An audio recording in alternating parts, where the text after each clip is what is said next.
सभी विद्यार्थियों को नमस्कार।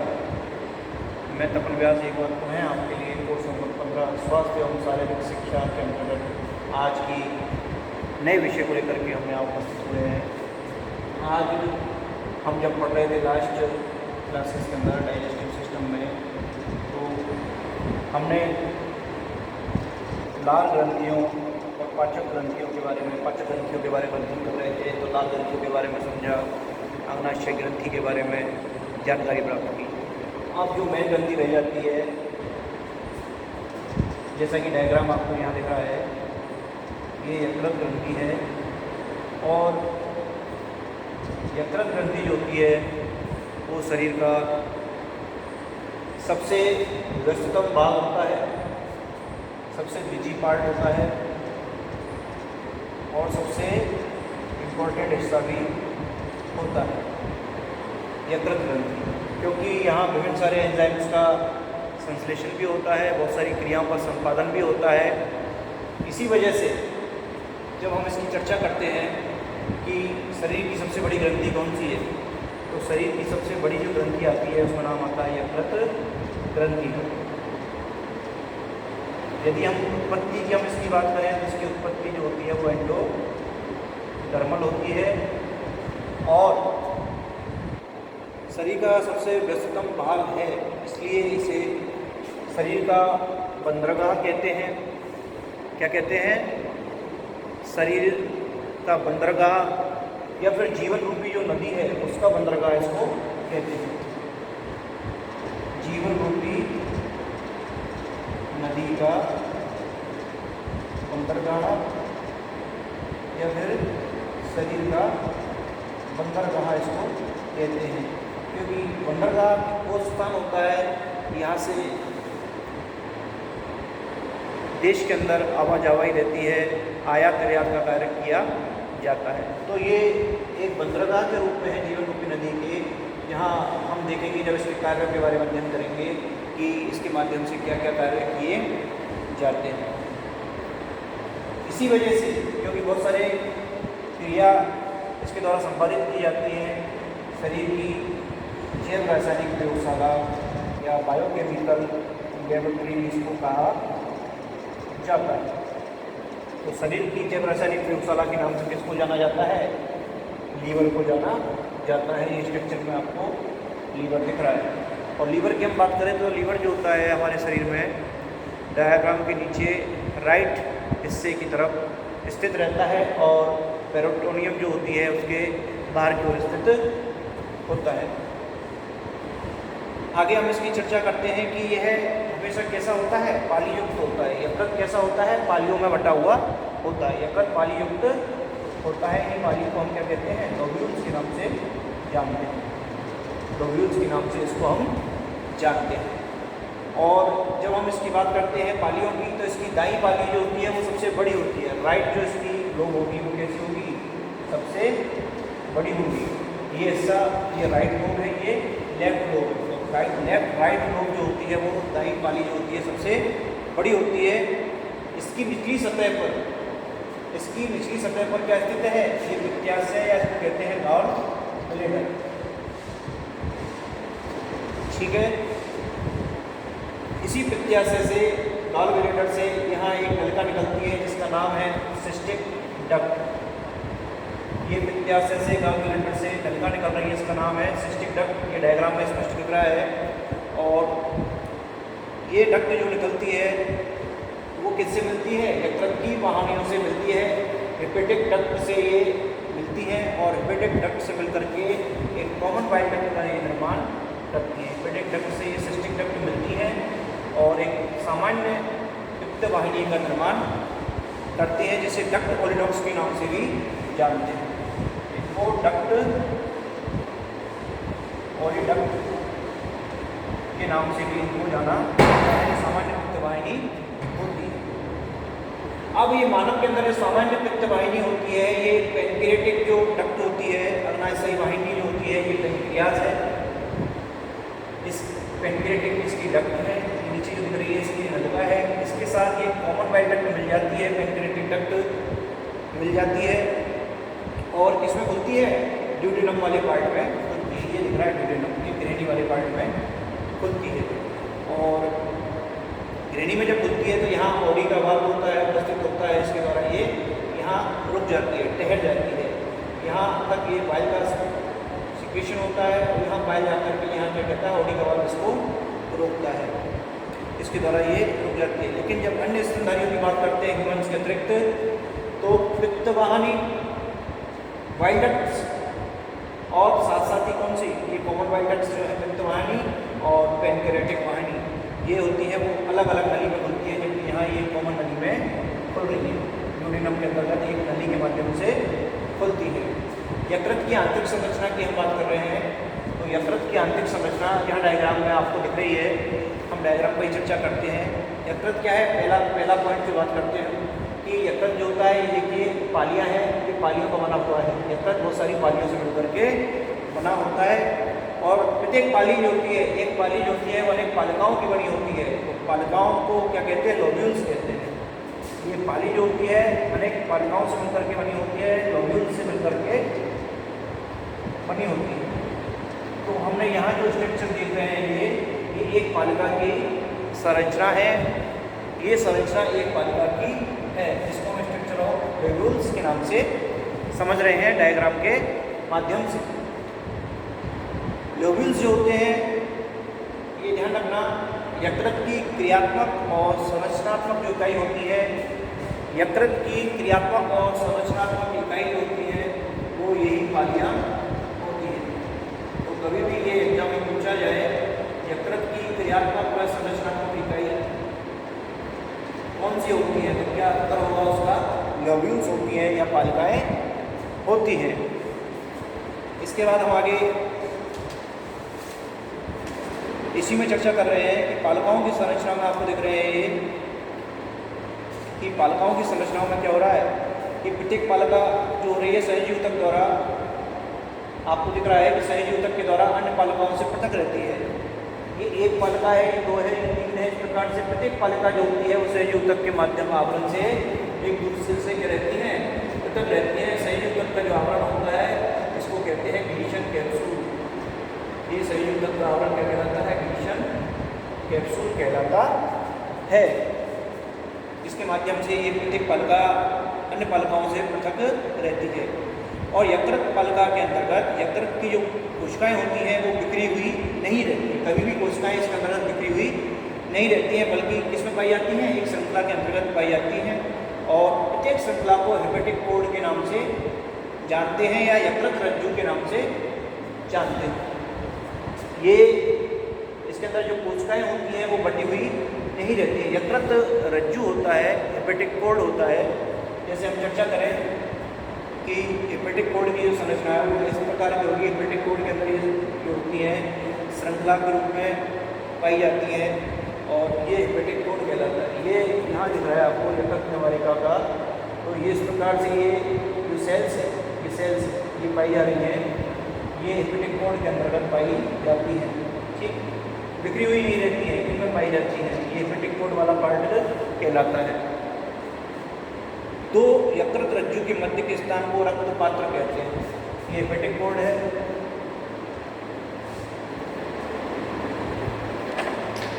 हेपेटिक कोड हमने इसको बोला, ये क्या है, हेपेटिक कोड, यकृत रज्जु के नाम से इसको जानते हैं। और यकृत रज्जु के बीच में दो यकृत रज्जु जो है, ये मेरा और एक ये वाला, इन दोनों के बीच में जो स्थान मौजूद है, ये जगह मौजूद है, ये क्या कहलाते हैं, रक्त पात्र कहलाते हैं। क्या कहलाते हैं, ये स्थान मध्य का जो स्थान है वो रक्त पात्र कहलाता है। यहाँ पर धमनी और यकृत निवाहिका स्राव का रक्त क्या हो जाता है, मिल जाता है। धमनी और स्राव का रक्त जो होता है यहाँ पर के मिल जाता है रक्त पात्र के अंदर आकर के। और रक्त पात्र में रक्त सेंट्रल वेन में जाता है। रक्त पात्र से रक्त कहाँ जाएगा, इस केंद्रीय श्राखा के अंतर्गत जाएगा, इस केंद्रीय श्राखा। और केंद्रीय श्राखा के अंदर जब रक्त जाता है तो केंद्रीय श्राखा के अंदर धमनी और रक्त का, धमनी और केंद्रीय श्राखा से रक्त पात्र से रक्त कहाँ जा रहा है, केंद्रीय श्राखा में। यहाँ पर धमनी और श्राखा रक्त जो होता है वो मिल जाता है।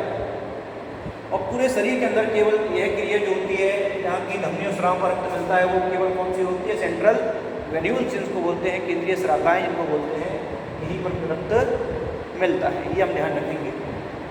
इसके अतिरिक्त प्रत्येक जो हेपेटिक कोड है, यकृत रज्जु है, उसकी सतह पर कुछ विशिष्ट कोशिकाएँ पाई जा रही हैं, या पार्श्व दीवार कह सकते हैं। पार्श्व की दीवारों पर विशिष्ट कोशिकाएँ पाई जाती हैं। इनका नेचर कैसा होता है? विशिष्ट कोशिकाएँ ये फेगोसाइटिक होती हैं, मतलब ये भक्षण करने वाली कोशिकाएँ होती हैं, जिन्हें हम कुफर सेल्स के नाम से जानते हैं। ये आपको दिखाई दे रही है कुफर सेल्स हैं। और कुफर सेल्स कैसी होती है नेचर में? फेगोसाइटिक होती है। इनका नेचर कैसा होता है? भक्षण करने वाला होता है, फेगोसाइटिक इनका नेचर होता है। जो मृत आरबीसी का क्या करती हैं? भक्षण करने का कार्य करती हैं। अब आपको ये सही जानकारी दे रहे हैं, इसके साथ साथ आपको ये भी पता रहना चाहिए कि पित्त का जो निर्माण होगा या बाइल का जो निर्माण होगा वो कहाँ होगा? यकृत में होगा। और पित्त का जो कलेक्शन का कार्य किया जाता है, पित्त कहाँ संग्रहित होगा? तो वो किसमें होगा? संग्रह होगा और ब्लेडर में, पित्ताशय के अंदर। ये इतना संग्रह आपको ध्यान रखना है। पालिका के प्रत्येक कोण पर 3 वाहिनियों का समूह होता है। जिस प्रकार का ये कोण है, इन कोणों पर 3 वाहिकाओं का क्या होता है? समूह होता है प्रत्येक पर, जिसे निवाहिका क्रिया के नाम से जानते हैं। और पोर्टल ट्रेड जिसको इंग्लिश में कहते हैं, पोर्टल ट्रेड, निवाहिका क्रिया के नाम से इसको जानते हैं। इसमें क्या क्या होते हैं? यकृत धमनी की शाखा आएगी, ये लिखा हुआ है यकृत धमनी की शाखा। इसके अलावा निवाहिका स्राव, निवाहिका स्राव आती है, यकृत निवाहिका स्राव की शाखा, जो दोनों का क्या कार्य करती है? यकृत धमनी और निवाहिका स्राव या यकृत निवाहिका स्राव की जो शाखा है, दोनों एक काम करती है, यकृत में रक्त ले जाने का कार्य करेंगी। इसके अलावा पित्त वाहिनी या यकृत वाहिनी की शाखा, ये यकृत निवाहिका पित्त वाहिनी है। इस प्रकार से 3 जो होती है मिलकर निवाहिका क्रिया का निर्माण इसके अंतर्गत करती है। इसके अतिरिक्त प्रत्येक पालिका के मध्य में केंद्रीय स्राका है, जो हमें दिख रहा है स्पष्ट डायग्राम के अंदर। केंद्रीय स्राका वाला हिस्सा, ये केंद्रीय स्राका वाला पार्ट है। इस केंद्रीय स्राका वाले पार्ट के अंतर्गत क्या होता है? धमनी और निवाहिका स्राव का रक्त ग्रहण किया जा रहा है, और सभी केंद्रीय स्राएँ मिलकर के एक स्राव का निर्माण करती हैं, जिसे यकृत स्राव कहते हैं। ये सभी स्राएँ मिलकर के किसका निर्माण करती हैं? एक स्राव का निर्माण करते हैं, जिसे यकृत स्राव कहते हैं, जो यकृत से बाहर निकल के पश्च महास्राव के अंतर्गत खुलती है, जो कि दायां आलिंद में खुलेगी। जो हर्ट का हिस्सा है दायां आलिंद, उसके अंतर्गत खुलती है पश्च महास्राव के अंदर यकृत स्राव। और वह कार्य क्या करती है? यकृत जो स्राव है वो यकृत से रक्त को शरीर के अंदर ले जाती है। ये सारी स्राएँ जो होती हैं, तो मैं आपको बता रहा हूँ, केंद्रीय स्राका है जहाँ स्राव या धमनियों का रक्त मिलता है, और सभी स्राएँ मिलकर के एक केंद्रीय स्राव बनाती है, मिलकर के एक स्राव का निर्माण करती है, जिसे यकृत स्राव के नाम से जानते हैं, जो यकृत से बाहर निकलती है और पश्च महास्राव के अंतर्गत खुलती है, जो दाएं आलिंद में प्रवेश करती है और यकृत से रक्त को ले जाने का कार्य करती है। अब आता है बात कि यकृत के कौन कौन से कार्य होते हैं। ये लोकेशन है बाइल का और पैनक्रियाटिक डक्ट का, कि किस प्रकार से जो पित्त है और जो अग्नाशयी नलिकाएँ हैं उनका किस प्रकार से स्थान शरीर के अंदर मौजूद रहता है। अब इसी में हम देखते हैं कि यकृत के कौन कौन से कार्य होते हैं।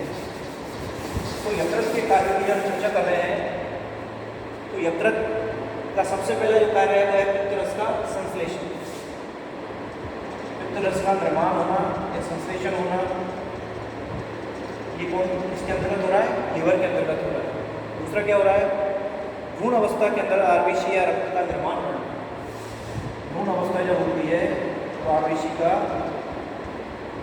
निर्माण करना या रक्त का निर्माण करना। और व्यस्त अवस्था के अंतर्गत क्या कह रहा है कि कुफर सेल्स जो होती हैं उनमें मृत आरबीसी का भक्षण का कार्य करती है। ये व्यस्त अवस्था जब आ जाएगी तो ये कुफर सेल्स होती है, जो कि यकृत के अंदर पाई जा रही है, जो मृत आरबीसी का क्या कर रही है? भक्षण का कार्य करेंगी। ये भी लीवर का ही काम है, जो लीवर के अंदर क्रिया हो रही है। इसके अतिरिक्त कसेरे भी जितने होते हैं, कॉर्डेट्स जो होते हैं, उनमें योग का निर्माण यकृत में होता है। पित्तक का निर्माण यकृत में ही होता है। पित्तक निर्माण किसमें होता है? यकृत में ही होता है, जबकि नॉन कोऑर्डिनेट जो होते हैं उनमें पित्तक का निर्माण फैट बॉडीज में होता है, जिसे वसा पिंड के नाम से जानते हैं। और इसके अतिरिक्त इनके कार्यों में प्लाज्मा प्रोटीन का जो निर्माण होता है वो भी यकृत में होता है। प्लाज्मा प्रोटीन का निर्माण हो, विटामिन के का निर्माण जो होता है वो भी लीवर में ही होता है। इसके अलावा हम आगे चर्चा करें कि रक्त के स्कंदन में काम आने वाले विभिन्न जो कारक होते हैं, जो फैक्टर रक्त के थक्का जमाने में सहायक होते हैं, उनका जो संश्लेषण की प्रक्रिया होती है वो लीवर के अंतर्गत ही होती है। इससे पता लगेगा कि कितने सारे महत्वपूर्ण कार्य जो होते हैं यकृत द्वारा किए जाते हैं। इसके कारण इसे जैव रासायनिक प्रयोगशाला कहा जाता है। वसा में जितनी भी घुलनशील विटामिन हैं ए, डी, ई, वसा में घुलनशील जो विटामिन हैं और विटामिन B2 का संश्लेषण B12 हो और ADE के जो वसा में घुलनशील हैं इनका संश्लेषण भी और संग्रह भी इसमें होता है, यकृत में ही होता है। Very very important. इसके अलावा हम बात करें तो जिंक है, फेरस है, कोबाल्ट है, मोलिब्डेनम है। जिंक हो, फेरस हो, ठीक है ना, इन सबका कोबाल्ट है, मोलिब्डेनम का संग्रह जो होता है वो यकृत में होता है। कोबाल्ट हो, इन सबका संग्रह जो होता है वो यूट्रस हो, इन सबका संग्रह का जो कार्य किया जाता है वो यकृत में होता है। डीएमिनेशन होता है, डीएमिनेशन की क्रिया है वो किसमें होती है, यकृत में ही संपादित होती है। पीछे नहीं दिख रहा है, डीअमीनेशन। डीअमीनेशन की क्रिया किसमें संपन्न होती है, यकृत में होती है, जिससे कि किसका निर्माण होता है, अमोनिया का निर्माण होता है। और डीअमीनेशन में अमोनिया का जो निर्माण होता है वो अतिरिक्त अमाइनो एसिड से होता है। डीएमिनेशन की प्रक्रिया द्वारा किसका निर्माण होता है, अमोनिया का निर्माण होता है। और अमोनिया का जो निर्माण होता है किससे होता है, अतिरिक्त अमाइनो एसिड से होता है। तो अमाइनो एसिड्स से जब निर्माण की प्रक्रिया है तो कैसे होगी, अमाइनो एसिड्स हैं, यहाँ डीएमिनेशन होगा, इसमें मिल जाएगा, एमिनो निकल गया, डीएमिनेशन हो गया और डीएमिनेशन हो जाएगा, उससे किसका निर्माण हो जाएगा, NH3 फिर इसका ऑर्निथिन साइकिल चलेगा, ऑर्निथिन चक्र चलता है, आपको मालूम है, जिससे कि किसका निर्माण होता है, यूरिया का निर्माण होता है। कार्बोहाइड्रेट मेटाबॉलिज्म का जो केंद्र होता है शरीर के अंतर्गत, इसको माना जाता है, लीवर को माना जाता है कि कार्बोहाइड्रेट का जितना भी मेटाबॉलिज्म है उसकी प्रकार से कैटाबॉलिज्म होगी, उसमें अंदर एनाबॉलिज्म किस प्रकार से होगा, तो सारी प्रक्रिया कार्बोहाइड्रेट संबंधित मेटाबॉलिज्म की वो लीवर में ही संपादित होती है। अतिरिक्त ग्लूकोज जो होता है वो ग्लाइकोजन में बदल जाता है। जितना भी एक्स्ट्रा ग्लूकोज बॉडी के अंतर्गत होगा वो किसमें बदल जाएगा, ग्लाइकोजन में बदल जाता है लीवर के अंदर। इसके लिए क्या प्रक्रिया होगी, ग्लाइकोजेनेसिस होती है।